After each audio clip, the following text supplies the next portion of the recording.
또다시 취객이 택시기사를 무차별 폭행하는 사건이 발생했습니다. 이처럼 매맞는 택시기사에 대한 사례가 끊이질 않고 있는데요. 택시 운전사들이 야간 운전을 꺼리는 요인이 되고 있다고 합니다. 해법은 없는 걸까요? 조성흠 기자입니다. 택시기사가 뒷좌석 남성의 팔목을 잡고 안간힘을 씁니다. 남성이 택시기사의 얼굴을 누르더니 왼손으로 얼굴을 향해 주먹을 휘두릅니다. 분이 안 풀린 듯 이번에는 오른손으로 얼굴을 내리치지만 운전대를 놓을 수 없는 택시기사는 손을 잡는 것 외엔 저항을 하지 못합니다. 가해자 60살 김모 씨는 결국 특정범죄 가중처벌법상 운전자 폭행 혐의로 불구속 입건됐습니다. 폭행을 당한 택시기사 66살 강모 씨는 3주간 병원 신세를 져야 했지만 아직도 자신이 맞은 이유를 모르겠다고 합니다.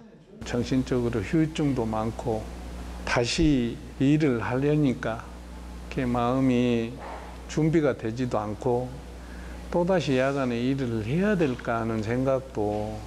이렇게 운전자를 폭행한 사례는 최근 3년간 11,200여 건, 연평균 3,700여 건에 달합니다.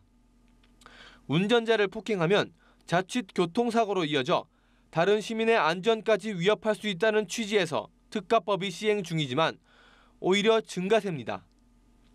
밤운전을 기피하는 행태까지 나타나면서 승차난으로 이어지고 있습니다. 밤에 일하는 것은 이제 일하다 보면은 술 드신 분들이 이제 그 시비가 되고 또 난폭한 운전이 많고 이렇게 하니까 그걸 밤에는 좀 제가 꺼려합니다, 운전하는 거. 전문가들은 택시기사의 안전과 야간 승차난 해결을 위해선 야간 운행 택시의 안전성이 보장돼야 한다고 말합니다. 택시 보호격벽 설치라든가 그 부분도 이제 상당히 논의가 되는 이유가 심야 시간대에 그런 폭행 사건으로부터 좀 이제 택시 기사의 그 생명권이라든가 그런 그 이제 인격권을 보장하기 위한 하나의 방법이다 보니까. 연합뉴스 TV 조성흠입니다.